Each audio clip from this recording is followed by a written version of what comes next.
ਅੱਖਾਂ ਵਾਂਗੂ ਰੁੜ ਜਾਓਗੇ। ਚੰਡੀਗੜ੍ਹ ਪ੍ਰਸ਼ਾਸਨ ਮਰਦਾਬਾਦ ਮੁਰਦਾਬਾਦ ਮੁਰਦਾਬਾਦ ਮੁਰਦਾਬਾਦ। ਭਾਜਪਾ ਸਰਕਾਰ ਸ਼ਰਮ ਕਰੋ ਸ਼ਰਮ ਕਰੋ ਸ਼ਰਮ ਕਰੋ। ਭਾਸ਼ਾਈ ਦਾਅਵੇ ਦਾ ਵਿਰੋਧ ਕਰੋ ਵਿਰੋਧ ਕਰੋ ਵਿਰੋਧ ਕਰੋ।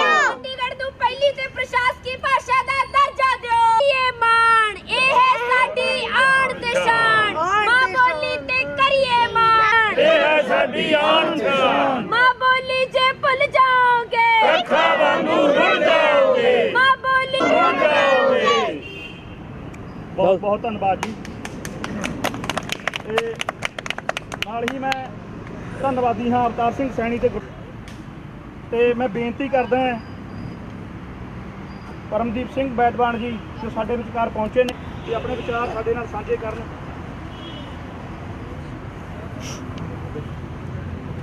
ਜੋ ਪੰਜਾਬੀ ਹਿਤੈਸ਼ੀ ਨੇ ਇਹਨਾਂ ਨੇ ਸਾਡੇ ਨਾਲ ਸਾਨੂੰ ਜੋ ਇਕੱਠਿਆ ਕੀਤਾ, ਸੋ ਮੈਂ ਤਾਂ ਇੱਕੇ ਗੱਲ ਜਾਣਦਾ ਵੀਰੋ, ਦੇਖੋ ਜਦੋਂ ਦੇਸ਼ ਵੰਡ ਹੋਇਆ ਘੱਟੋ ਘੱਟ ਆਪਾਂ ਦੇ ਦੁੱਧ ਵੀ ਸਾਨੂੰ ਉਸੇ ਤਰ੍ਹਾਂ ਦੀ ਲੋੜ ਹੈ। ਸਾਡੀ ਇੱਕ ਪੀੜ੍ਹੀ ਕੁਰਬਾਨੀ ਮੰਗਦੀ ਹੈ, ਕੁਰਬਾਨ ਦੇਣ ਦੀ ਲੋੜ ਹੈ, ਤਾਂ ਸਾਡਾ ਭਵਿੱਖ ਠੀਕ ਰਹੂਗਾ। ਅੱਜ ਮੋਰਚੇ ਲਾਉਣ ਦੀ ਲੋੜ ਹੈ। ਇਹਨਾਂ ਨੂੰ ਆਪਾਂ ਮੋਰਚੇ ਲਾਈ ਕਰਦਾ ਅੱਜ ਕਾਲੇ ਦਿਵਸ ਵਜੋਂ। ਇਹ ਜਦੋਂ ਸਾਡੇ ਨਾਲ ਇਹਨਾਂ ਨੇ ਪੰਜਾਬ ਵੰਡ ਇਹਨਾਂ ਨੇ ਛੋਟਾ ਬਣਾਤਾ। ਚੰਡੀਗੜ੍ਹ ਸਾਡਾ ਪੁਆਧੀ ਇਲਾਕਾ ਸੀ, ਇਹ ਆਪ ਨੂੰ ਇੱਕ ਬਹੁਤ ਹੀ ਛੋਟਾ ਰੂਪ ਦਿੱਤਾ। ਸੋ ਪਰ ਫਿਰ ਵੀ ਮੈਂ ਧੰਨਵਾਦ ਕਰਦਾ ਤੁਹਾਡੇ ਹੌਸਲੇ ਦੀ, ਪੰਜਾਬੀ ਮੰਚ ਦੀ। ਸੋ ਵਾਹਿਗੁਰੂ ਜੀ ਕਾ ਖਾਲਸਾ ਵਾਹਿਗੁਰੂ। ਤੇ ਨਾਲ ਹੀ ਮੈਂ ਬੇਨਤੀ ਕਰਾਂਗਾ ਸਰਦਾਰ ਭੁਪਿੰਦਰ ਸਿੰਘ ਜੀ ਪ੍ਰਧਾਨ ਸੀਟੀਯੂ ਤੋਂ ਉਹ ਸਾਡੇ ਵਿਚਾਰ ਆਏ ਹੋਏ ਨੇ, ਉਹ ਸਹਿਮਤੀ ਜ਼ਰੂਰ ਦੇਣੀ ਚਾਹੂੰਗਾ ਕਿ ਆਪਾਂ ਕੋਈ ਵੀ ਬੁਲਾਰਾ ਬੋਲ ਕੇ ਜਾਂਦਾ ਹੈ, ਸਾਨੂੰ ਵੈਸੇ ਹੀ ਮਾਣ ਆ ਉਸ ਦੇ ਉੱਤੇ ਜਿਹੜਾ ਵੀ ਬੁਲਾਰਾ ਬੋਲ ਕੇ ਜਾਂਦਾ ਹੈ। ਕੋਈ ਕਿਸੇ ਇਸ ਗੱਲ ਤੇ ਕੋਈ ਮਾਈਂਡ ਵੀ ਨਾ ਕਰਿਓ। ਪਰ ਅਸੀਂ ਅੱਜ ਪ੍ਰਸ਼ਾਸਨ ਦੇ ਉੱਤੇ ਮੂੰਹ ਦੇ ਉੱਤੇ ਚਪੇੜ ਮਾਰਨ ਵਾਸਤੇ ਆਏ ਹਾਂ, ਕਿਉਂਕਿ ਅੱਜ ਅਸੀਂ ਕਾਲਾ ਦਿਵਸ ਮਨਾਉਣ ਵਾਸਤੇ ਆਏ ਹਾਂ। ਕਿ ਆਪਾਂ ਨਾ ਤਾੜੀਆਂ ਮਾਰੀਏ ਤਾਂ ਜ਼ਿਆਦਾ ਵਧੀਆ ਨਹੀਂ ਰਹੂਗਾ। ਇਹਦੇ ਵਾਸਤੇ ਆਵਾਜ਼ ਬੁਲੰਦ ਕਰਨ ਵਾਸਤੇ ਜੇ ਸਾਰੇ ਉੱਤੇ ਇਕੱਠੇ ਹੋਏ। ਸਾਥੀਓ, ਮੈਂ ਤਾਂ ਸਪਸ਼ਟ ਗੱਲ ਕਹਿਣਾ ਚਾਹੁੰਦਾ ਕਿ ਜਿਵੇਂ ਪਿਛਲੇ ਸਮੇਂ ਦੌਰਾਨ ਪੰਜਾਬ ਦਾ ਘਾਣ ਕੀਤਾ, ਸਾਡੀ ਮਾਂ ਬੋਲੀ ਦਾ ਘਾਣ ਕੀਤਾ, ਸਾਥੀ ਸਾਡੇ ਪੰਜਾਬ ਅਤੇ ਹਰਿਆਣਾ ਦੀ ਰਾਜਧਾਨੀ ਚੰਡੀਗੜ੍ਹ ਦੀ ਗੱਲ ਕਰੀਏ ਤੇ ਜਦੋਂ ਚੰਡੀਗੜ੍ਹ ਬਣਿਆ ਸੀ ਉਸ ਸਮਾਂ ਕਿਹਾ ਗਿਆ ਸੀ ਕਿ ਕਈ ਪਿੰਡਾਂ ਨੂੰ ਉਜਾੜ ਕੇ ਚੰਡੀਗੜ੍ਹ ਜਿਹੜਾ ਉਹ ਤਿਆਰ ਕੀਤਾ ਗਿਆ ਸੀ ਔਰ ਚੰਡੀਗੜ੍ਹ ਦੀ ਜਿਹੜੀ ਪਹਿਲੀ ਭਾਸ਼ਾ ਹੈ ਉਹ ਵੀ ਪੰਜਾਬੀ ਹੋਣੀ ਚਾਹੀਦੀ। ਲਗਾਤਾਰ ਇਸ ਦੀ ਮੰਗ ਜਿਹੜੀ ਹੈ ਸਮਾਂ-ਸਮਾਂ ਤੇ ਉੱਠਦੀ ਨਜ਼ਰ ਆਈ ਹੈ। ਅੱਜ ਵੀ ਇਸੇ ਤਰ੍ਹਾਂ ਦੀ ਮੰਗ ਜਿਹੜੀ ਹੈ ਇੱਥੇ ਉੱਠਦੀ ਨਜ਼ਰ ਆਈ ਹੈ। ਆਪਾਂ ਚੰਡੀਗੜ੍ਹ ਦੇ ਸੈਕਟਰ 20 ਦੇ ਵਿੱਚ ਮੌਜੂਦ ਹਾਂ, ਜਿੱਥੇ ਆਹ ਮੰਗ ਪੁਰਜ਼ੋਰ ਤਰੀਕੇ ਨਾਲ ਚੁੱਕੀ ਗਈ ਹੈ। ਪਹਿਲਾਂ ਵੀ ਕਈ ਵਾਰ ਇਸ ਤਰ੍ਹਾਂ ਦੀ ਗੱਲਾਂ ਆਈਆਂ ਕਿ ਮਾਂ ਬੋਲੀ ਪੰਜਾਬੀ ਦਾ ਸਤਿਕਾਰ ਹੋਣਾ ਚਾਹੀਦਾ ਤੇ ਚੰਡੀਗੜ੍ਹ ਦੀ ਜਿਹੜੀ ਪਹਿਲੀ ਭਾਸ਼ਾ ਹੈ ਉਹ ਵੀ ਪੰਜਾਬੀ ਹੋਣੀ ਚਾਹੀਦੀ। ਗੱਲਬਾਤ ਕਰ ਲੈਣਾ ਸਰ, ਲਗਾਤਾਰ ਆਹੀ ਮੰਗ ਉੱਠਦੀ ਆਈ ਹੈ ਕਿ ਜਿਸ ਢੰਗ ਦੇ ਨਾਲ ਪੰਜਾਬ ਦੇ ਹੀ ਪਿੰਡ ਸੀ ਜਿਨ੍ਹਾਂ ਨੂੰ ਤੋੜ ਕੇ ਔਰ ਚੰਡੀਗੜ੍ਹ ਦਾ ਨਿਰਮਾਣ ਹੋਇਆ ਤੇ ਇਸ ਕਰਕੇ ਆ ਲੈਂਗੁਏਜ ਵੀ ਆਈ ਹੋਣੀ ਚਾਹੀਦੀ। ਅੱਜ ਵੀ ਤੁਸੀਂ ਆ ਮੁੱਦਾ ਚੱਕ ਰਹੇ ਹੋ, ਕੀ ਘਾਟ ਲੱਗਦੀ? ਕਿਉਂ ਪ੍ਰਸ਼ਾਸਨ ਦੀ ਗੱਲ ਕਰੀਏ, ਸਰਕਾਰਾਂ ਦੀ ਗੱਲ ਕਰੀਏ, ਲਗਾਤਾਰ ਇਸ ਮੰਗ ਨੂੰ ਨਜ਼ਰਅੰਦਾਜ਼ ਕਰਦੇ ਨਜ਼ਰ ਆਉਂਦੇ ਨੇ? ਨਹੀਂ, ਉਹਦੀ ਵਜ੍ਹਾ ਇਹ ਵੀ ਉਹ ਕੋਈ ਸਿਆਸੀ ਖੇਡ ਰਹੇ ਨੇ ਪੰਜਾਬ ਨਾਲ, ਪੰਜਾਬੀਆਂ ਨਾਲ, ਪੰਜਾਬੀ ਸੱਭਿਆਚਾਰ ਨਾਲ। ਸੋ ਇਹ ਲੋਕ ਨਹੀਂ ਚਾਹੁੰਦੇ ਵੀ ਪੰਜਾਬੀ ਇੰਨੇ ਪ੍ਰਫੁੱਲਤ ਹੋਣ, ਪੰਜਾਬੀ ਸੱਭਿਆਚਾਰ ਵਧੇ ਫੁੱਲੇ। ਇਸ ਲਈ ਤੁਸੀਂ ਦੇਖੋ ਨਾ 31 ਅਕਤੂਬਰ 1966 ਨੂੰ ਤਾਂ ਪੰਜਾਬੀ ਬੋਲਦੇ ਆ ਲੋਕ, ਔਰ 1 ਨਵੰਬਰ ਨੂੰ ਅਗਲੀ ਇੱਕ ਰਾਤ ਦੇ ਵਿੱਚ ਕੀ ਵਾਪਰ ਗਿਆ ਵੀ ਇਹਨਾਂ ਦੀ ਜਿਹੜੀ ਮਾਤਰੀ ਭਾਸ਼ਾ ਜਾਂ ਇਹਨਾਂ ਦੀ ਜਿਹੜੀ ਸਰਕਾਰੀ ਭਾਸ਼ਾ ਉਹ ਅੰਗਰੇਜ਼ੀ ਬਣਾ ਦਿੱਤੀ ਗਈ। ਇਹਦਾ ਮਤਲਬ ਇਹ ਵੀ ਸਰਕਾਰੀ ਤੌਰ 'ਤੇ ਐਸਾ ਤੰਤਰ ਚੱਲ ਰਿਹਾ ਜਿਹੜਾ ਪੰਜਾਬ ਵਿਰੋਧੀ ਹੈ। ਉਹਨੇ ਦੋਸਤ ਜੁੜੇ ਨੇ, ਇਕੱਠੇ ਹੋਏ ਨੇ ਔਰ ਇਹ ਆਪਣਾ ਹੱਕ ਲੈ ਕੇ ਰਹਿਣਗੇ। ਔਰ ਪੰਜਾਬੀ ਜਦੋਂ ਉੱਠਦੇ ਨੇ ਉਹ ਆਪਣਾ ਹੱਕ ਜਦੋਂ ਮੰਗਦੇ ਨੇ ਤੇ ਸਰਕਾਰਾਂ ਨੂੰ ਦੇਣਾ ਪੈਂਦਾ। ਮੰਗ ਕਾਫੀ ਪੁਰਾਣੀ ਹੈ, ਕਈ ਵਾਰ ਉੱਠੀ, ਕਈ ਵਾਰ ਧਰਨੇ ਹੋਏ, ਰੋਸ਼ ਮੁਜ਼ਾਹਰੇ ਹੋਏ, ਐਜੀਟੇਸ਼ਨ ਹੋਏ, ਸਰਕਾਰ ਤੇ ਪ੍ਰਭਾਵ ਪੈਂਦਾ ਨਜ਼ਰ ਨਹੀਂ ਆਉਂਦਾ। ਜਿਹੜੀ ਸਰਕਾਰ ਹੈ ਨਾ, ਉਹ ਅਫਸੋਸ ਇਹ ਹੈ ਕਿ ਸਾਡੀਆਂ ਚੁਣੀਆਂ ਹੋਈਆਂ ਸਰਕਾਰਾਂ ਨੇ, ਵੋਟਾਂ ਨਾਲ ਬਣੀਆਂ ਸਰਕਾਰਾਂ, ਉਹ ਲੋਕਾਂ ਦੀ ਆਵਾਜ਼ ਨੂੰ ਧਿਆਨ ਨਹੀਂ ਦਿੰਦੀਆਂ। ਜੇ ਮੈਂ ਥੋੜ੍ਹਾ ਜਿਹਾ ਪਾਸੇ ਜਾ ਰਿਹਾ, ਜਿੰਨੀ ਹੁਣ ਕਿਸਾਨਾਂ ਦੀ ਇੰਨੀ ਵੱਡੀ ਮੂਵਮੈਂਟ ਹੈ ਉਹਦੇ ਉੱਤੇ ਵੀ ਧਿਆਨ ਨਹੀਂ ਦੇ ਰਹੇ। ਉਹਨੂੰ ਵੀ ਇਹ ਕਹਿ ਰਹੇ ਜੀ ਇਹ ਅਰਬਨ ਨਕਸਲਾਈਟ ਹੈ, ਇਹ ਪਤਾ ਨਹੀਂ ਵਿਚੋਲੀਏ ਆ ਕੌਣ। ਇਵੇਂ ਹੀ ਆ ਜਿਹੜੀਆਂ ਸਾਡੀਆਂ ਨੇ ਨਾ, ਇਹਨੂੰ ਕਹਿ ਦੇਣਗੇ ਜੀ ਇਹਦਾ ਪੰਜਾਬੀ ਵਾਲੇ ਜੀ ਸਾਡੀ ਏਕਤਾ ਦੇ ਖਿਲਾਫ ਹੈ ਜੀ, ਇਹ ਸਾਡੇ ਇੱਧਰ ਹੈ ਜੀ, ਇੱਧਰ ਹੈ ਜੀ। ਇਹਦੇ ਵਾਸਤੇ ਜਿਹੜੀ ਸਾਡੇ ਲੋਕਾਂ ਦੀ ਆਪਣੀ ਸਰਗਰਮੀ ਹੈ, ਲੋਕਾਂ ਦੀ ਸਾਡਿਆਂ ਦੀ ਵਿਸ਼ਾਲ ਏਕਤਾ, ਇਹ ਬਹੁਤ ਜ਼ਰੂਰੀ ਹੈ। ਬੇਸ਼ੱਕ ਸਾਡੀਆਂ ਬਹੁਤ ਜਥੇਬੰਦੀਆਂ ਪੰਜਾਬੀ ਦੇ ਹੱਕ 'ਚ, ਕੇਂਦਰੀ ਪੰਜਾਬੀ ਲੇਖ ਸਭਾ, ਇਹ ਸਾਰੇ ਇਹ ਉਹਦੇ ਮੀਤ ਪ੍ਰਧਾਨ ਬੈਠੇ ਨੇ, ਇਹ ਵੀ ਉਹਦੇ ਪ੍ਰਧਾਨ ਰਹੇ ਨੇ। ਪੰਜਾਬੀ ਲੇਖ ਸਭਾ, ਇਹ ਸਾਰੀਆਂ ਲੜਦੀਆਂ ਵੀ ਨੇ। ਇੱਥੇ ਹੀ ਨਹੀਂ, ਮਟਕਾ ਚੌਕ ਦੇ ਉੱਤੇ ਵੀ ਆ ਕੇ ਤੇ ਗ੍ਰਿਫਤਾਰੀਆਂ ਵੀ ਦਿੱਤੀਆਂ ਨੇ। ਇਹ ਤੁਹਾਡੀ ਗੱਲ ਇਹ ਹੈ ਕਿ ਇਹ ਜਿਹੜੀ ਮੂਵਮੈਂਟ ਹੈ ਚੱਲਦੀ ਚੱਲਦੀ ਚੱਲਦੀ ਚੱਲਦੀ ਅਖੀਰ ਸਰਕਾਰ ਨੂੰ ਇੱਥੇ ਇਸ ਲਈ ਮੰਨਣੀ ਪਏਗੀ ਕਿਉਂਕਿ ਸਾਡੀ ਮੰਗ ਵਾਜਬ ਹੈ। ਸਾਡੀ ਮੰਗ ਵਾਜਬ ਹੈ। ਅਸੀਂ ਐਵੇਂ ਨਹੀਂ, ਅਸੀਂ ਕੋਈ ਤਨਖਾਹ ਨਹੀਂ ਮੰਗ ਰਹੇ, ਆ ਵਧਾਓ, ਆ ਕਰੋ। ਪੰਜਾਬੀ ਸਾਡੀ ਬੋਲੀ ਹੈ, ਪੰਜਾਬੀ ਦਾ ਉਹਨੂੰ ਉਨਾ ਹੀ ਹੱਕ ਦੇ ਦਿਓ। ਅਸੀਂ ਅੰਗਰੇਜ਼ੀ ਦੇ ਵੀ ਹੱਕ 'ਚ ਆ, ਅਸੀਂ ਹਿੰਦੀ ਦੇ ਵੀ ਹੱਕ 'ਚ ਆ। ਸਾਨੂੰ ਤਾਂ ਉਰਦੂ ਦੇ ਇੱਥੋਂ ਜਾਣ ਦਾ ਵੀ ਬਹੁਤ ਅਫਸੋਸ ਹੈ, ਅਸੀਂ ਉਹ ਵੀ ਸਿੱਖਣਾ ਚਾਹੁੰਦੇ ਹਾਂ ਵੀ ਉਹ ਵੀ ਹੋਵੇ। ਬਟ ਸਾਡੀ ਇੱਥੇ ਜਿਹੜੀ ਬੋਲੀ ਹੈ ਪੰਜਾਬੀ ਨੂੰ, ਪੰਜਾਬੀ ਦਾ ਆਪਣਾ ਸਥਾਨ ਦੇ ਦਿਓ, ਬਾਕੀ ਭਾਸ਼ਾਵਾਂ ਵੀ ਚੱਲਣ। ਇਹ ਤਾਂ ਕਿਵੇਂ ਵੀ ਨਹੀਂ ਨਾ ਬਣਦਾ ਵੀ ਚੰਡੀਗੜ੍ਹ 'ਚ ਕੋਈ ਬੰਦਾ ਮਤਲਬ ਉੱਥੇ ਬੋਲਦਿਆਂ ਹੁਣ ਕਿਹਾ ਵੀ ਅੰਗਰੇਜ਼ੀ ਨਹੀਂ ਬੋਲਣ ਵਾਲਾ ਹੈਗਾ, ਬਟ ਸਰਕਾਰੀ ਭਾਸ਼ਾ ਅੰਗਰੇਜ਼ੀ ਹੈਗੀ ਹੈ, ਐਸੀ ਹੈ। ਇਸ ਲਈ ਇਹ ਹੈ ਵੀ ਸਾਡੇ ਲੋਕ ਇਕੱਠੇ ਹੋਣਗੇ, ਇਹਨਾਂ ਦਾ ਹੋਰ ਵਿਸ਼ਾਲ ਏਕਤਾ ਕੀਤਾ ਜਾਊਗਾ। ਅੱਜ ਵਾਲੇ ਨੂੰ ਨਾ ਦੇਖੋ, ਅੱਜ ਸਿਰਫ ਸੰਕੇਤਕ ਹੈ, ਸੰਕੇਤਕ ਹੈ ਵੀ ਤਾਂ ਕਿ ਇਹ ਨਾ ਕਹਿਣ ਵੀ ਦੇਖੋ ਜੀ ਇਹ 1 ਨਵੰਬਰ ਦਾ ਦਿਨ ਛੱਡ ਗਏ। ਹਾਲਾਂਕਿ ਸਾਨੂੰ ਵੀ ਅਫਸੋਸ ਹੁੰਦਾ ਹੈ ਵੀ ਜੇ ਪੰਜਾਬ ਨੂੰ ਸੂਬਾ ਮਿਲਿਆ ਇਸ ਦਿਨ ਤੇ ਅਸੀਂ ਉਹਨੂੰ ਕਾਲਾ ਦਿਨ ਬਣਾ ਰਹੇ ਹੈਗੇ ਹਾਂ, ਪਰ ਕਾਲਾ ਦਿਨ ਸਾਡਾ ਪੰਜਾਬੀ ਦੇ ਪੱਖੋਂ ਹੈ ਇਹ। ਅਦਰਵਾਈਜ਼ ਪੰਜਾਬ ਬਣਿਆ ਪੰਜਾਬ ਲਈ ਵੀ ਇਸ ਪੱਖੋਂ ਕਾਲਾ ਦਿਨ ਹੈ ਕਿ ਉਹਦੇ ਪੰਜਾਬੀ ਦੇ ਇਲਾਕੇ ਬਾਹਰ ਕੱਢਤੇ, ਉਹਦਾ ਚੰਡੀਗੜ੍ਹ ਬਾਹਰ ਕੱਢ ਦਿੱਤਾ। ਮੈਂ ਤੇ ਇਸ ਤੋਂ ਅੱਗੇ ਜਾ ਕੇ ਵੀ ਚਲੋ ਠੀਕ ਹੈ ਜੀ, ਥੈਂਕ ਯੂ। ਬਿਲਕੁਲ ਇੱਕ ਵੱਡਾ ਮਸਲਾ ਹੈ ਕਿ ਪੰਜਾਬੀ ਡੇ ਦੇ ਉੱਪਰ ਹਰ ਸਾਲ ਆ ਮੰਗ ਉੱਠਦੀ ਹੈ ਔਰ ਅੱਜ ਵੀ ਆ ਮੰਗ ਉੱਠੀ ਹੈ, ਲੇਕਿਨ ਤੁਹਾਨੂੰ ਲੱਗਦਾ ਨਹੀਂ ਕਿ ਕੇਂਦਰ ਦੀ ਹੁਣ ਜਿਹੜੀ ਪਾਲਿਸੀਆਂ ਬਣਦੀ ਨਜ਼ਰ ਆ ਰਹੀਆਂ ਨੇ, ਪੰਜਾਬ ਮਾਰੂ ਪਾਲਿਸੀਆਂ ਨੇ, ਕਿਸਾਨਾਂ ਨੂੰ ਲੈ ਕੇ ਜਿਹੜੇ ਕਾਨੂੰਨ ਬਣਾਏ ਜਾ ਰਹੇ ਨੇ। ਇਸ ਤੋਂ ਇਲਾਵਾ ਜੰਮੂ ਕਸ਼ਮੀਰ ਦੀ ਲੈਂਗੁਏਜ ਦੇ ਵਿੱਚੋਂ ਪੰਜਾਬੀ ਨੂੰ ਬਾਹਰ ਕੱਢ ਦਿੱਤਾ ਗਿਆ। ਹੁਣ ਕਿਹਾ ਗਿਆ ਰੂਰਲ ਡਿਵੈਲਪਮੈਂਟ ਦਾ ਜਿਹੜਾ ਫੰਡ ਹੈ ਉਹ ਵੀ ਆਪਾਂ ਨਹੀਂ ਦੇਵਾਂਗੇ। ਐਸਸੀ ਸਕੋਲਰਸ਼ਿਪ ਜਿਹੜੀ ਉਹ ਵੀ ਬੰਦ ਕਰ ਦਿੱਤੀ ਗਈ। ਇਹੋ ਜਿਹੇ ਕਈ ਫੈਸਲੇ ਜਿਹੜੇ ਨੇ ਜਿਹੜੇ ਪੰਜਾਬ ਨੂੰ ਹੋਰ ਬਦਹਾਲੀ ਵੱਲ ਨੂੰ ਲੈ ਕੇ ਜਾਣਗੇ, ਆਬਾਦ ਨਹੀਂ ਕਰਦੇ ਨਜ਼ਰ ਆਣਗੇ। ਤੁਹਾਨੂੰ ਲੱਗਦਾ? ਬਿਲਕੁਲ, ਤੁਸੀਂ ਬਿਲਕੁਲ ਠੀਕ ਕਿਹਾ। ਇੱਕ ਪਾਸੇ ਤਾਂ ਸਰਕਾਰ ਦਾ ਨਾਰਾ ਹੈ ਸਬਕਾ ਸਾਥ ਸਬਕਾ ਵਿਕਾਸ, ਦੂਜੇ ਪਾਸੇ ਕਰ ਅਸਲ 'ਚ ਇਹ ਰਹੇ ਸਾਰਿਆਂ ਨੂੰ ਅਲੱਗ-ਅਲੱਗ ਨਖੇੜੋ, ਨਖੇੜ ਕੇ ਤੋੜੋ, ਮਸਲੋ, ਜੇਬਾਂ ਉਹਨਾਂ ਦੀਆਂ ਲੁੱਟ ਕੇ ਕਾਰਪੋਰੇਟ ਦਾ ਘਰ ਭਰੋ। ਦੇਖੋ ਪੰਜਾਬੀ ਦਾ ਹੀ ਅੰਗ ਡੋਗਰੀ ਨੂੰ ਤਾਂ ਜੰਮੂ ਕਸ਼ਮੀਰ 'ਚ ਮਾਨਤਾ ਦੇਤੀ, ਪੰਜਾਬੀ ਨੂੰ ਕਿਉਂ ਨਹੀਂ? ਜਿਹੜੀ ਉਹਦੀ ਮਾਂ ਭਾਸ਼ਾ ਹੈ, ਜਿਹਦੇ ਵਿੱਚੋਂ ਉਹ ਸਭ ਭਾਸ਼ਾ ਉਪ ਭਾਸ਼ਾ ਨਿਕਲੀ ਹੈ। ਇਹ ਕਿਸਾਨੀ ਦਾ ਜਿਵੇਂ ਤੁਸੀਂ ਕਿਹਾ ਨਾ, 3 ਕਾਨੂੰਨ ਆਏ, 3 ਦੇ 3 ਮਹਾਰੱਦੀ ਕਾਨੂੰਨ ਨੇ। ਮੈਂ ਵਕੀਲ ਹਾਂ, 30 ਸਾਲ ਦੀ ਵਕਾਲਤ ਹੈ ਮੇਰੀ। ਮਤਲਬ ਤੁਸੀਂ ਨਾ ਕਹਿ ਕੁਛ ਰਹੇ ਹੋ, ਕਰ ਕੁਛ ਰਹੇ ਹੋ। ਇਹਦੇ ਨਾਲ ਮੰਡੀਆਂ ਸਾਰੀਆਂ ਉੱਜੜ ਜਾਣਗੀਆਂ, ਕੋਆਪਰੇਟਿਵ ਸੁਸਾਇਟੀਆਂ ਉੱਜੜ ਜਾਣਗੀਆਂ, ਪੱਲੇਦਾਰ ਤੋਂ ਲੈ ਕੇ ਨਾ ਬਹੁਤ ਸਾਰੇ ਅਨੇਕਾਂ ਬੰਦਿਆਂ ਦੀ ਨੌਕਰੀ ਚਲੇ ਜਾਣੀ ਆ। ਆ ਗੋਦਾਮ ਨਿੱਕੇ ਨਿੱਕੇ ਜਿਹੜੇ ਸ਼ੈਲਰ ਨੇ ਪਿੰਡਾਂ ਦੇ ਪੰਚਾਂ ਸਰਪੰਚਾਂ ਦੇ ਸਭ ਰੁਲ ਜਾਣੇ ਹੈ। ਲੱਖਾਂ ਕਰੋੜਾਂ ਇੱਕ ਬੋਰੀਆਂ ਵਾਲੇ ਵੱਡੇ ਗੋਦਾਮ ਬਣ ਰਹੇ ਨੇ। ਇਹ ਸਰਕਾਰ ਕੀ ਕਰ ਰਹੀ ਹੈ? ਕਿਹਦੇ ਵੱਲ ਚੱਲ ਰਹੀ ਹੈ? कल परसों कार्टून सी कि आप गरीब थे ये हमने मान लिया, लेकिन सबको गरीब कर देना है, ये कहाँ लिखा है? मतलब सारियां दी जेब कट के, सारियां दी जेब कट के तुसीं कारपोरेटां दा ही घर बसाउणा है ते काहदे वास्ते? ज्ञान दे असीं हक चां जिहड़ी मर्जी भाषा च लवे, ज्ञान दी कोई सीमा नहीं हुंदी, जिन्ना वध तो वध ज्ञान होवे वधिया। पर जदों शुरुआत हुंदी है, बच्चा बाणी दे विच भी लिखिया है, जपजी साहब दी पहली शुरुआत दे विच है सुणीए, बच्चा पहला सुणदा है, अगलियां तो कहे मन्ने दियां, मन्ने की गत कही ना जाए, मनदा है फिर तां आखण लगदा है, आखण लगदा है तो फिर वो आप दी मात भाषा सारियां तो पहला उतरदा है। मात भाषा का मतलब ये नहीं भी कल्ला जिहड़ी माँ बोलदी है उहदे चौगिरदे च बोली जाती मात भाषा। हुण जे तुसीं किसी बच्चे नूं उहदी मात भाषा तो दूर कट्टोगे, ਉਹਦੀ ਮਾਂ ਤੋਂ ਪਰੇ ਲੈ ਜਾਓਗੇ, ਉਹ ਬੱਚੇ ਦਾ ਵਿਕਾਸ ਉਨਾ ਅੱਛਾ ਨਹੀਂ ਹੋ ਸਕਦਾ। ਆਮ ਜਿਹੜਾ ਲੋਕ ਹੈ ਉਹ ਆਪਣੀ ਏਰੀਏ ਦੀ ਹੀ ਭਾਸ਼ਾ ਜਾਣਦੇ ਆ। ਹੁਣ ਰਕਸ਼ੇ ਵਾਲੇ ਭਈਏ ਨੂੰ ਅੰਗਰੇਜ਼ੀ ਪੜ੍ਹਨੀ ਨਹੀਂ ਆਉਂਦੀ, ਤੁਸੀਂ ਬੋਰਡ ਅੰਗਰੇਜ਼ੀ ਚਲਾਤਾ। ਉਦਾਹਰਨ ਦੇ ਤੌਰ ਤੇ ਇੱਕ ਦੱਸ ਰਿਹਾ, ਮੈਂ ਹਾਊਸਿੰਗ ਬੋਰਡ ਦੇ ਇੱਕ ਕੁਆਟਰ ਦੀ ਕੈਂਸਲੇਸ਼ਨ ਇਹ ਕਹਿ ਕੇ ਰੱਦ ਕਰਵਾਈ ਔਰ ਉਹ ਐਡਮਿਨਿਸਟ੍ਰੇਟਰ ਸਾਹਿਬ ਮੰਨੇ। मैं क्या जी ये भैया बेचारा बिहार तो आया वा, अंग्रेजी च इहनूं चिट्ठी पाई है, लिखिया 3 दिन दे विच जवाब दवो। वो ये पढ़िया ही नहीं तो दऊ जवाब किदां? ये पल्ले ही नहीं पई, मेरे कोले आ गया, मैं जवाब दे दिता, आ गया। जस्टिस एंड इक्विटी नूं देखदियां होया उहने मेरी गल भी सुनी, मन्नी ते वो कैंसल भी करी। ਇਹੋ ਜਿਹੇ ऑफिसर है पर बहुत घट है। लेकिन ਸਰ ਲਗਾਤਾਰ ਆ ਗੱਲ ਕੀਤੀ ਜਾਂਦੀ ਹੈ ਕਿ ਅੰਗਰੇਜ਼ੀ ਜਿਹੜੀ ਆ ਉਹ ਆਫੀਸ਼ੀਅਲ ਲੈਂਗੁਏਜ ਬਣਦੀ ਜਾ ਰਹੀ ਹੈ ਪੂਰੇ ਦੇਸ਼ ਦੀ, ਔਰ ਇਹੋ ਜਿਹੇ ਸਮਾਂ ਦੇ ਵਿੱਚ ਜਿਹੜੇ ਸਾਰੇ ਸੂਬੇ ਨੇ ਉਸ ਦੀ ਲੈਂਗੁਏਜ ਵੀ ਅੰਗਰੇਜ਼ੀ ਕੀਤੀ ਜਾ ਰਹੀ ਹੈ ਤਾਂ ਕਿ ਜਿਹੜੇ ਉਹ ਸੂਬੇ ਨੇ ਉਹ ਪਿਛੜਦੇ ਨਜ਼ਰ ਨਾ ਆਉਣ। ਉਹ ਕਹਿੰਦੇ ਕਿ ਬਾਹਰਲੇ ਜਦੋਂ ਲੋਕ ਆਉਂਦੇ ਉਹਨਾਂ ਨਾਲ ਵੀ ਗੱਲਬਾਤ ਜਿਹੜੀ ਹੈ ਅੰਗਰੇਜ਼ੀ ਭਾਸ਼ਾ ਦੇ ਵਿੱਚ ਹੀ ਹੁੰਦੀ ਨਜ਼ਰ ਆਉਂਦੀ ਹੈ, ਤੇ ਇਸ ਤਰ੍ਹਾਂ ਦੇ ਤੱਤ ਵੀ ਕਈ ਵਾਰ ਨਿਕਲ ਕੇ ਸਾਹਮਣੇ ਆਉਂਦੇ ਨੇ। ਦੇਖੋ, ਪਹਿਲੀ ਗੱਲ ਤਾਂ ਇਹ ਹੈ ਵੀ ਬੱਚਾ ਜਿਹੜੀ ਮਾਂ ਬੋਲੀ ਦੇ ਵਿੱਚ ਵਿੱਦਿਆ ਹਾਸਲ ਕਰੇਗਾ, ਜੇ ਉਹਦੇ ਨਿਪੁੰਨ ਹੋ ਗਿਆ ਉਹ ਸਾਰੀਆਂ ਬੋਲੀਆਂ ਨਿਪੁੰਨ ਹੋ ਸਕਦਾ। ਇਹ ਸਾਡੇ ਲੋਕਾਂ ਨੇ ਬਿਲਕੁਲ ਇਹ ਗੱਲ ਮੰਨ ਲਈ ਹੈ, UN ਨਹੀਂ ਮੰਨੀ ਹੈ। ਸੋ ਅਸੀਂ ਤੇ ਪਹਿਲਾਂ ਮਾਂ ਬੋਲੀ ਦੇ ਪੜ੍ਹਾਓ, ਫਿਰ ਜਿਹੜੀ ਮਰਜ਼ੀ ਭਾਸ਼ਾ ਪੜ੍ਹਾ ਲਓ। ਨੰਬਰ 2 ਜਿਹੜੀ ਤੁਹਾਡੀ ਜੋ ਦੂਸਰੀ ਗੱਲ ਹੈ ਵੀ ਸਾਰੇ ਹਿੰਦੁਸਤਾਨ 'ਚ ਇਹਨਾਂ ਨੇ ਅੰਗਰੇਜ਼ੀ ਲਾਉਣ ਦਾ ਨਿਰਣਾ ਤਾਂ ਨਹੀਂ ਕੀਤਾ, ਤਹਈਆ ਕੀਤਾ ਹੋਇਆ, ਲੇਕਿਨ ਲੋਕ ਜਿਹੜੇ ਨੇ ਉਹ ਆਪਣੀਆਂ ਬੋਲੀਆਂ ਦੇ ਬਚਾਉਣ ਲਈ ਖੜੇ ਹੋ ਰਹੇ ਨੇ ਨਾਲ ਨਾਲ।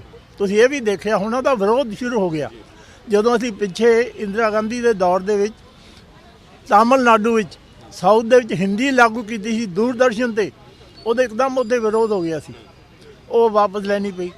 ਸੋ ਇਹ ਹਾਲੇ ਇਹ ਜਿਹੜੀ ਬੜੀ ਦੂਰ ਦੀ ਗੱਲ ਹੈ ਵੀ ਸਾਰੇ ਹਿੰਦੁਸਤਾਨ 'ਚ ਅੰਗਰੇਜ਼ੀ ਲਾ ਦੇਣੀ ਤੇ ਮੁੜ ਕੇ ਅੰਗਰੇਜ਼ਾਂ ਨੂੰ ਆਪਣੇ ਮਾਲਕ ਬਣਾਉਣ ਵਾਲੀ ਗੱਲ ਹੈ।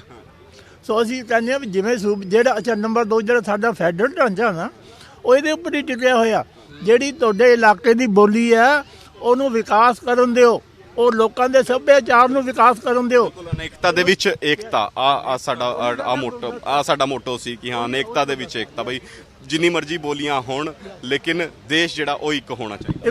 ਦੇਸ਼ ਇੱਕ ਹੋਣਾ ਚਾਹੀਦਾ, ਬੋਲੀਆਂ ਜਿੰਨੀ ਮਰਜ਼ੀ ਹੋਣ, ਸੂਬੇ ਜਿੰਨੇ ਮਰਜ਼ੀ ਕਰੋ, ਉਹਦੀ ਇੱਕ ਭਾਸ਼ਾ ਉੱਪਰਲੀ ਔਰ ਉਹਦੀ ਜਿਹੜੀ ਸੂਬੇ ਦੀ ਚਾਹੀਦੀ ਹੈ। ਸਾਡਾ ਤੇ ਅੱਗੇ ਕੀ ਰਣਨੀਤੀ ਹੈ ਹੁਣ, ਅੱਗੇ ਕਿਸ ਤਰ੍ਹਾਂ ਦੀ ਇਸ ਮੂਵਮੈਂਟ ਨੂੰ ਅੱਗੇ ਵਧਾਇਆ ਜਾਊ? ਅੱਜ ਤਾਂ ਸਾਡੀ ਛੋਟੀ ਮੀਟਿੰਗ ਸੀ, ਲੇਕਿਨ ਅਸੀਂ ਅੱਗੇ ਤੋਂ ਇਹ ਕਰ ਰਹੇ ਹਾਂ ਕਿ ਰਾਜ ਭਵਨ ਦੇ ਵਿੱਚ ਅੱਗੇ ਵੀ ਅਸੀਂ ਧਰਨਾ ਦਿੱਤਾ ਸੀ, ਗ੍ਰਿਫਤਾਰੀਆਂ ਦਿੱਤੀਆਂ ਨੇ 3 ਸਾਲ ਪਹਿਲਾਂ। ਹੁਣ ਵੀ ਅਸੀਂ ਉਹ ਦੁਬਾਰਾ ਉਸ ਨੂੰ ਉਹੀ ਜਿਹਾ ਜਲਾਓ ਦੁਬਾਰਾ ਅਸੀਂ ਦੇਣ ਦੀ ਸੋਚ ਰਹੇ ਹਾਂ।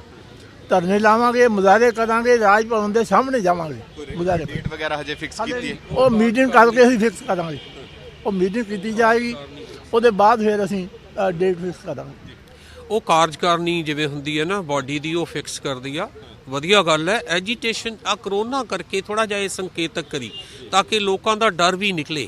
ਇਹਨੂੰ ਹੋਰ ਪਲਾਨ ਕਰਕੇ ਗਰਮਜੋਸ਼ੀ ਨਾਲ ਹੋਰ ਵੱਡੇ ਸਮਾਗਮ ਵੀ, ਪਿਛਲੀ ਵਾਰ ਵੀ 104 ਸਾਥੀਆਂ ਨੇ ਗ੍ਰਿਫਤਾਰੀ ਦਿੱਤੀ। ਐਡਮਿਨਿਸਟ੍ਰੇਸ਼ਨ ਕੋਲ ਬੱਸਾਂ ਨਹੀਂ ਸੀ ਬੱਸਾਂ ਭਰਨ ਲਈ, ਉਸ ਤੋਂ 3 ਗੁਣੇ ਬੰਦੇ ਇੱਥੇ ਖਲੋਤੇ ਸੀ ਗ੍ਰਿਫਤਾਰੀ ਦੇਣ ਨੂੰ। ਇਹ ਗ੍ਰਿਫਤਾਰੀਆਂ ਲੋਕੀ ਕਿਉਂ ਦੇ ਰਹੇ ਨੇ? ਜੇ ਕੋਈ ਕਸ਼ਟ ਹੈ, ਜੇ ਕੋਈ ਦਿੱਕਤ ਹੈ ਤਾਂ ਹੀ ਦੇ ਰਹੇ ਨੇ।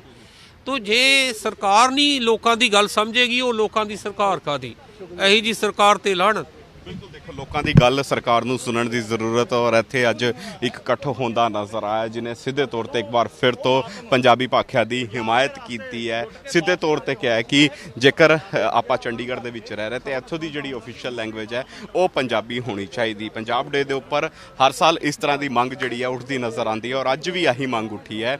ਗੱਲਬਾਤ ਕਰ ਲੈਂਦੇ ਹਾਂ, ਅੱਜ ਇੱਕ ਵਾਰ ਫਿਰ ਤੋਂ ਪੰਜਾਬੀ ਭਾਖਿਆ ਦੀ ਮੰਗ ਜਿਹੜੀ ਉਹ ਉੱਠਣ ਲੱਗੀ ਕਿ ਚੰਡੀਗੜ੍ਹ ਦੀ ਪਹਿਲੀ ਭਾਸ਼ਾ ਜਿਹੜੀ ਹੈ ਉਹ ਪੰਜਾਬੀ ਕੀਤੀ ਜਾਏ। ਲਗਾਤਾਰ ਆ ਮੂਵਮੈਂਟ ਜਿਹੜੀ ਹੈ ਸਮਾਂ ਤੇ ਉੱਠਦੀ ਰਹੀ ਹੈ, ਲੇਕਿਨ ਸੁਣਨ ਲਈ ਕੋਈ ਤਿਆਰ ਨਹੀਂ।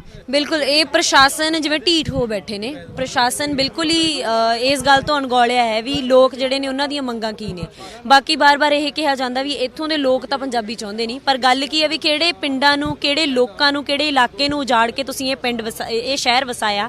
ਸੋਹਣਾ ਸ਼ਹਿਰ ਕਹਿੰਦੇ ਹੋ, ਪਰ ਇਹ ਅਸਲ ਵਿੱਚ ਉਹਨਾਂ ਲੋਕਾਂ ਦੀ ਹਿੱਕ ਦੇ ਉੱਤੇ ਬਣਾਇਆ ਗਿਆ ਹੈ। ਇਸ ਕਰਕੇ ਇੱਥੋਂ ਦੇ ਲੋਕ ਇਹ ਮੰਗ ਕਰਦੇ ਨੇ ਵੀ ਜਦੋਂ ਤੁਸੀਂ ਰਾਜਧਾਨੀ ਬਣਾਉਣੀ ਸੀ ਤਾਂ ਕਿਹਾ ਗਿਆ ਸੀ ਵੀ ਪੰਜਾਬ ਦੀ ਬਣੂਗੀ ਤੇ ਪੰਜਾਬੀ ਭਾਸ਼ਾ ਹੋਊਗੀ, ਤੇ ਹੁਣ ਤੁਸੀਂ ਆਪਣੀਆਂ ਮੰਗਾਂ ਤੋਂ ਮੁਨ ਕਰੋ। ਤਾਂ ਇਹ ਲੋਕ ਅੱਜ ਕਰੋਨਾ ਦੇ ਕਾਲ 'ਚ ਵੀ ਇਕੱਠੇ ਹੋ ਕੇ ਕਹਿੰਦੇ ਨੇ ਵੀ ਸਰਕਾਰਾਂ ਨੇ ਤਾਂ ਬਹਾਨਾ ਬਣਾ ਲਿਆ, ਕਰੋਨਾ ਦੇ ਬਹਾਨੇ ਇੰਨੀਆਂ ਲੋਕ ਵਿਰੋਧੀ ਨੀਤੀਆਂ ਇੱਕ ਤੋਂ ਬਾਅਦ ਇੱਕ ਪਾਸ ਕਰ ਰਹੀ ਹੈ, ਤੇ ਅਸੀਂ ਜਾਗਦੇ ਹਾਂ, ਅਸੀਂ ਆਪਣੀਆਂ ਮੰਗਾਂ ਨੂੰ ਲੈ ਕੇ ਸੁਚੇਤ ਹਾਂ, ਤੇ ਆਉਣ ਵਾਲੇ ਸਮੇਂ ਦੇ ਵਿੱਚ ਸੰਘਰਸ਼ ਨੂੰ ਤਿੱਖਾ ਕਰਕੇ ਆਸ-ਪਾਸ ਦੇ ਪਿੰਡਾਂ ਆਮ ਲੋਕਾਂ ਵਿੱਚ ਜਾ ਕੇ ਇੱਥੇ ਸੰਘਰਸ਼ ਨੂੰ ਤਿੱਖਾ ਕੀਤਾ ਜਾਊਗਾ ਤੇ ਆਪਣੀ ਇਸ ਮੰਗ ਨੂੰ ਪੂਰਾ ਮਨਵਾਇਆ ਜਾਊਗਾ। ਤਿੱਖਾ ਹੋਏਗਾ, ਲੇਕਿਨ ਲਗਾਤਾਰ ਕੇਂਦਰ ਦੇ ਜਿਹੜੇ ਫੈਸਲੇ ਆਉਂਦੇ ਹੋਏ ਨਜ਼ਰ ਆ ਰਹੇ ਨੇ, ਜਿਹੜੇ ਫੈਸਲੇ ਲੈ ਰਿਹਾ ਪੰਜਾਬ ਮਾਰੂ ਨਜ਼ਰ ਆ ਰਹੇ ਨੇ। ਪੰਜਾਬ ਅੱਜ ਸੜਕਾਂ ਤੇ ਹੈ, ਪੰਜਾਬ ਦੀ ਕਿਸਾਨੀ ਸੜਕਾਂ ਤੇ ਹੈ। ਇਸ ਤੋਂ ਇਲਾਵਾ ਅਗਰ ਆਪਾਂ ਹੋਰ ਲੋਕਾਂ ਦੀ ਗੱਲ ਕਰੀਏ ਉਹ ਸੜਕਾਂ ਤੇ, ਯਾਨੀ ਸਾਰੇ ਫੈਸਲੇ ਪੰਜਾਬ ਦੇ ਹਿੱਤਾਂ ਦੇ ਵਿੱਚ ਜਾਂਦੇ ਨਜ਼ਰ ਨਹੀਂ ਆ ਰਹੇ। ਕਿੱਦਾਂ ਦੇਖਦੇ ਹੋ ਕੇਂਦਰ ਦੀ ਇਸ ਪਾਲਿਸੀ?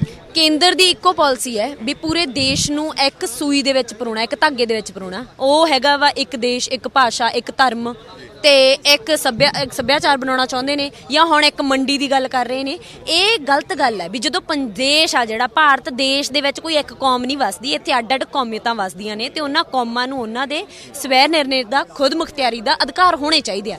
ਹੁਣ ਡਾਕੇ ਵੱਜ ਰਹੇ ਨੇ ਸਿੱਧਾ ਸੂਬੇ ਦੇ ਅਧਿਕਾਰਾਂ ਤੇ, ਜਿਹੜੇ ਮਾੜੇ ਮੋਟੇ ਬੱਚੇ ਖੁਚੇ ਸੀ। ਹੁਣ ਖੇਤੀ ਦੇ ਸੰਬੰਧ ਵਿੱਚ ਕੇਂਦਰ ਦਾ ਕੋਈ ਹੱਕ ਨਹੀਂ ਬਣਦਾ ਇਹ ਕੋਈ ਕਾਨੂੰਨ ਪਾਸ ਕਰੇ। ਕਿਉਂ ਪਾਸ ਕੀਤੇ ਗਏ? ਕਿਉਂਕਿ ਸੂਬਿਆਂ ਦੇ ਜਿਹੜੇ ਬੱਚੇ ਖੁਚੇ ਅਧਿਕਾਰ ਨੇ ਅੱਜ ਉਹਨਾਂ ਨੂੰ ਖਤਮ ਕਰਨਾ।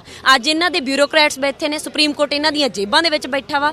ਇਹ ਕੋਈ ਵੀ ਅੱਜ ਕਾਨੂੰਨ ਆ ਜਿਹੜੇ ਲੋਕ ਸਭਾ ਰਾਜ ਸਭਾ 'ਚ ਪਾਸ ਹੀ ਨਹੀਂ ਹੋ ਰਹੇ, ਸਿੱਧੇ ਆਰਡੀਨੈਂਸ ਦੇ ਰੂਪ 'ਚ ਪਾਸ ਹੋ ਰਹੇ ਨੇ। ਕਿਉਂਕਿ ਮੋਦੀ ਸਰਕਾਰ ਆ ਜਿਹੜੀ, ਇਹਨਾਂ ਦਾ ਇੱਕ ਏਜੰਡਾ ਹੈ, RSS ਦਾ ਇੱਕ ਏਜੰਡਾ ਹੈ ਕਿ ਅਖੌਤੀ ਹਿੰਦੂ ਰਾਸ਼ਟਰ ਦਾ ਏਜੰਡਾ, ਉਹਨੂੰ ਪੂਰਾ ਕਰਨ ਦੇ ਲਈ ਇਹ ਲਗਾਤਾਰ ਲੋਕਾਂ ਦੇ ਸਾਰੇ ਹੱਕਾਂ ਨੂੰ ਕੁਚਲਦੇ ਜਾ ਰਹੇ ਨੇ। ਤੇ ਅੱਜ ਇਸੇ ਕਰਕੇ ਕੱਲੇ ਪੰਜਾਬ ਦੇ ਨਹੀਂ, ਮੈਨੂੰ ਲੱਗਦਾ ਹਰੇਕ ਲੋਕਾਂ ਨੂੰ ਇਹਦਾ ਵਿਰੋਧ ਕਰਨ ਦੀ ਲੋੜ ਆ। ਕੱਲੇ ਕਿਸਾਨਾਂ ਨੂੰ ਨਹੀਂ, ਸਾਰਿਆਂ ਨੂੰ ਵਿਰੋਧ ਕਰਨ ਦੀ ਲੋੜ ਆ। ਕਿਉਂਕਿ ਇਹਨਾਂ ਨੇ PDS ਸਿਸਟਮ ਖਤਮ ਕਰ ਦੇਣਾ, ਜਨਤਕ ਵੰਡ ਪ੍ਰਣਾਲੀਆਂ, ਅਨਾਜ ਮਹਿੰਗਾ ਹੋ ਜਾਣਾ। ਇਸ ਵੇਲੇ ਗੰਢੇ 100 ਰੁਪਏ ਕਿਲੋ ਆ ਗਏ, ਪਿਛਲੇ ਸਾਲ 200 ਸੀ। ਤੇ ਕੀ ਤੁਹਾਨੂੰ ਲੱਗਦਾ ਵੀ ਜਦੋਂ ਕਾਰਪੋਰੇਟਾਂ ਦੇ ਹੱਥ 'ਚ ਕਣਕ, ਚੌਲ ਤੇ ਬਾਕੀ ਫਸਲਾਂ ਦੀ ਜਿਹੜੀਆਂ ਆਉਣਗੀਆਂ ਕਿ ਉਹ ਫਿਰ 100 ਰੁਪਏ ਕਿਲੋ ਕਣਕ ਨਹੀਂ ਵਿਕੂਗੀ? ਸਾਰਾ ਕੁਝ ਹੋਊਗਾ। ਇਸ ਕਰਕੇ ਅੱਜ ਹਰੇਕ ਉਹ ਬੰਦਾ ਜਿਹੜਾ ਜਾਗਦੀ ਜ਼ਮੀਰ ਵਾਲਾ, ਜਿਹਨੂੰ ਲੱਗਦਾ ਵੀ ਅੱਜ ਇੱਥੇ ਮਿਹਨਤਕਸ਼ ਨੇ ਜਿਹੜੇ ਆਮ ਕਾਮੇ ਨੇ, ਉਹਨਾਂ ਦੀ ਕੋਈ ਸੁਣਵਾਈ ਨਹੀਂ ਹੈਗੀ। ਅੱਜ ਉਹਨੂੰ ਮਿਲ ਕੇ ਲੜਨ ਦੀ ਲੋੜ ਆ, ਬੋਲਣ ਦੀ ਲੋੜ ਆ। ਹਰੇਕ ਸੂਬੇ ਦੇ ਲੋਕਾਂ ਨੂੰ ਲੜਨ ਦੀ ਲੋੜ ਹੈ। ਬਿਲਕੁਲ ਧਰਮ ਨਿਰਪੇਖ ਰਾਜ ਹੈ ਭਾਰਤ, ਔਰ ਅਗਰ ਇਸ ਦੀ ਖੂਬਸੂਰਤੀ ਦੀ ਗੱਲ ਕਰੀਏ ਤੇ ਅਨੇਕਤਾ ਦੇ ਵਿੱਚ ਏਕਤਾ ਦਾ ਆ ਦੇਸ਼ ਜਿਹੜਾ ਮੈਸੇਜ ਦਿੰਦਾ ਵੀ ਨਜ਼ਰ ਆਉਂਦਾ। ਸਿੱਧੇ ਤੌਰ ਤੇ ਕਹਿੰਦਾ ਕਿ ਭਾਵੇਂ ਸਾਡੀ ਭਾਸ਼ਾਵਾਂ ਜਿਹੜੀਆਂ ਨੇ ਵੱਖ-ਵੱਖ ਹੋਣ, ਭਾਵੇਂ ਸਾਡੇ ਸੂਬੇ ਜਿਹੜੇ ਨੇ ਵੱਖ-ਵੱਖ ਹੋਣ, ਲੇਕਿਨ ਸਾਡੇ ਵਿਚਾਰ ਇੱਕੋ ਜਿਹੇ ਹੋਣੇ ਚਾਹੀਦੇ। ਛੋਟੀ ਜੀ ਬੱਚੀ ਵੀ ਇੱਥੇ ਪੰਜਾਬੀ ਭਾਸ਼ਾ ਦੀ ਗੱਲ ਕਰਦੀ ਨਜ਼ਰ ਆ ਰਹੀ ਹੈ। ਸਿੱਧੇ ਤੌਰ ਤੇ ਗੱਲਬਾਤ ਕਰਦੇ ਨੇ ਇਸ ਨਾਲ। ਬੇਟਾ ਕੀ ਨਾਮ ਹੈ ਤੁਹਾਡਾ? ਗੁਰਨੂਰ ਕੌਰ। ਗੁਰਨੂਰ, ਕਿੱਥੋਂ ਆਏ ਹੋ? 42B। ਕਿਸ ਲਈ ਆਏ ਹੋ ਅੱਜ ਇੱਥੇ? ਅਸੀਂ ਪੰਜਾਬ ਇੱਥੇ ਧਰਨਾ ਲਾਉਣ ਹੀ ਆਏ ਸੀਗੇ। ਕੀ ਕਾਰਨ ਹੈ, ਕਿਉਂ ਧਰਨਾ ਲਾ ਰਹੇ ਹੋ? ਕਿਉਂਕਿ ਜਿਹੜੇ ਪ੍ਰਸ਼ਾਸਨ ਆਪਣੇ ਬੋਲ ਕਹਿੰਦੀ ਹੈ ਤੇ ਉਹ ਪੂਰੇ ਨਹੀਂ ਕਰਦੀ ਹੈਗੀ। ਜੇ ਆਪਣੇ ਬੋਲ ਪੂਰੇ ਕਰਨੇ ਹੈਗੇ ਤਾਂ ਪੂਰੇ ਕਰੋ, ਨਹੀਂ ਤਾਂ ਆਪਣੇ ਬੋਲਾਂ ਨੂੰ ਵਾਪਸ ਲਓ। ਕਿਹੜੇ ਬੋਲ ਪੂਰੇ ਨਹੀਂ ਕਰਦੀ ਪ੍ਰਸ਼ਾਸਨ? ਪ੍ਰਸ਼ਾਸਨ ਕਹਿੰਦੀ ਹੈ ਕਿ ਅਸੀਂ ਉਹ ਕਹਿੰਦੇ ਪੰਜਾਬੀ ਲਾਗੂ ਕਰੂੰਗੇ, ਲੇਕਿਨ ਉਹਨਾਂ ਨੇ ਪੰਜਾਬੀ ਲਾਗੂ ਨਹੀਂ ਕੀਤੀ ਹੈ। ਤੁਸੀਂ ਚਾਹੁੰਦੇ ਹੋ ਕਿ ਪੰਜਾਬੀ ਜਿਹੜੀ ਚੰਡੀਗੜ੍ਹ ਦੀ ਲੈਂਗੁਏਜ ਬਣੇ? ਹਾਂਜੀ। ਤੁਹਾਨੂੰ ਪੰਜਾਬੀ ਆਂਦੀ ਜੀ। ਤੁਸੀਂ ਸਕੂਲ 'ਚ ਪੰਜਾਬੀ ਪੜ੍ਹਦੇ ਹੋ? ਹਾਂਜੀ। ਕਿਹੜੇ ਸਕੂਲ 'ਚ ਪੜ੍ਹਦੇ ਹੋ? Shri Guru Gobind Singh public school. ਕੀ ਪੜ੍ਹਾਉਂਦੇ ਆ ਉੱਥੇ? ਉੱਥੇ ਸਾਨੂੰ ਮੈਡਮਾਂ ਅੰਗਰੇਜ਼ੀ ਵੀ ਪੜ੍ਹਾਉਂਦੇ ਹਨ ਔਰ ਪੰਜਾਬੀ ਵੀ ਪੜ੍ਹਾਉਂਦੇ ਹਨ, ਹਿੰਦੀ ਪੜ੍ਹਾਉਂਦੇ ਹਨ ਤੇ ਸਾਰੇ ਸਬਜੈਕਟ ਪੜ੍ਹਾਉਂਦੇ ਹਨ ਸਾਡੀ ਮੈਡਮਾਂ ਸਾਨੂੰ। ਸਾਨੂੰ ਪੰਜਾਬੀ 'ਚ ਕੁਝ ਸੁਣਾਓਗੇ? ਹਾਂਜੀ। ਅਸੀਂ ਪੰਜਾਬੀ ਰਹਾਂਗੇ ਕਿਉਂਕਿ ਅਸੀਂ ਪੰਜਾਬੀ ਹੀ ਹਨ, ਕਿਉਂਕਿ ਸਾਡਾ ਗੁਰੂ ਗ੍ਰੰਥ ਸਾਹਿਬ ਵੀ ਪੰਜਾਬੀ 'ਚ ਹੀ ਲਿਖਿਆ ਹੋਇਆ ਹੈ। ਕਿਉਂਕਿ ਇੱਥੇ ਪਹਿਲਾਂ ਪਿੰਡ ਹੁੰਦੇ ਸੀਗੇ, ਪਿੰਡਾਂ ਨੂੰ ਉਜਾੜ ਕੇ ਉਰੇ ਆਇਆ ਇੱਕ ਚੰਡੀਗੜ੍ਹ ਬਣਾਇਆ ਪ੍ਰਸ਼ਾਸਨ ਨੇ। ਤੇ ਸਾਨੂੰ ਪੰਜਾਬੀ ਆਪਾਂ ਨੂੰ ਪੰਜਾਬੀ ਰਹਿਣਾ ਚਾਹੀਦਾ ਹੈ। ਸਾਰਿਆਂ ਪ੍ਰਸ਼ਾਸਨ ਨੂੰ ਵੀ ਆਪਣੇ ਆਪ ਨੂੰ ਪੰਜਾਬੀ ਕਹਿਣਾ ਚਾਹੀਦਾ ਹੈ। ਸਾਰੇ ਧਰਮ ਇੱਕ ਜੈਸੇ ਹੁੰਦੇ, ਅਸੀਂ ਨਹੀਂ ਕਹਿੰਦੇ ਹੈਗੇ ਕਿ ਸਾਰੇ ਧਰਮ ਇੱਕ ਜੈਸੇ ਹੀ ਨਹੀਂ ਹੁੰਦੇ ਕਿ ਸਾਡਾ ਧਰਮ ਵੀ ਸਭ ਤੋਂ ਅੱਛਾ ਹੈ, ਲੇਕਿਨ ਸਾਰੇ ਧਰਮਾਂ ਨੂੰ ਮੰਨਣਾ ਚਾਹੀਦਾ ਕਿਉਂਕਿ ਸਾਰੇ ਧਰਮ ਅੱਛੇ ਹੀ ਹੁੰਦੇ ਹਨ। ਬਿਲਕੁਲ, ਦੇਖੋ ਛੋਟੀ ਜੀ ਬੱਚੀ ਹੈ, ਵਿਚਾਰ ਬੜੇ ਉੱਚੇ ਹੈ ਕਿ ਸਾਰੇ ਧਰਮਾਂ ਦਾ ਸਨਮਾਨ ਕਰਨਾ ਚਾਹੀਦਾ, ਸਾਰੇ ਧਰਮ ਇੱਕੋ ਜਿਹੇ ਹੁੰਦੇ। ਤੁਹਾਡੀ ਬੇਟੀ ਹੈ? ਹਾਂਜੀ ਹਾਂਜੀ। ਬੜੀ ਸੋਹਣੀ ਇਸ ਨੂੰ ਤੁਸੀਂ ਕਹਿ ਸਕਦੇ ਆ ਸੀਰਤ ਦਿੱਤੀ ਹੈ, ਬੜੀ ਸੋਹਣੇ ਤੁਸੀਂ ਵਿਚਾਰ ਦਿੱਤੇ ਹੈ, ਇਸ ਨੂੰ ਪਰਵਰਿਸ਼ ਬੜੇ ਅੱਛੇ ਢੰਗ ਨਾਲ ਕਰ ਰਹੇ ਹੋ। ਤੁਸੀਂ ਵੀ ਇਸ ਧਰਨੇ ਦਾ ਹਿੱਸਾ ਬਣਦੇ ਨਜ਼ਰ ਆਏ। ਮਾਂ ਬੋਲੀ ਪੰਜਾਬੀ ਦੀ ਗੱਲ ਹੋ ਰਹੀ ਹੈ ਕਿ ਪਹਿਲੀ ਲੈਂਗੁਏਜ ਇਸ ਨੂੰ ਕਿਹਾ ਜਾਏ, ਕਾਲਾ ਝੰਡਾ ਤੁਸੀਂ ਵੀ ਚੱਕਿਆ, ਕੀ ਕਹੋਗੇ ਇਸ ਨੂੰ ਲੈ ਕੇ? ਸਰ ਮੈਂ ਇਹ ਗੱਲ ਕਹਿਣੀ ਚਾਹੁੰਦਾ ਕਿ ਸਾਡੇ ਬਜ਼ੁਰਗਾਂ ਨੇ ਸੰਘਰਸ਼ ਛੇੜਿਆ ਸੀਗਾ, ਮੈਂ ਉਹਨਾਂ ਦੀ ਦੂਜੀ ਪੀੜ੍ਹੀ ਆ, ਇਹ ਮੇਰੀ ਤੀਜੀ ਪੀੜ੍ਹੀ ਆ ਗਈ ਇੱਕ ਤਰ੍ਹਾਂ ਦੇ, ਠੀਕ ਹੈ ਜੀ।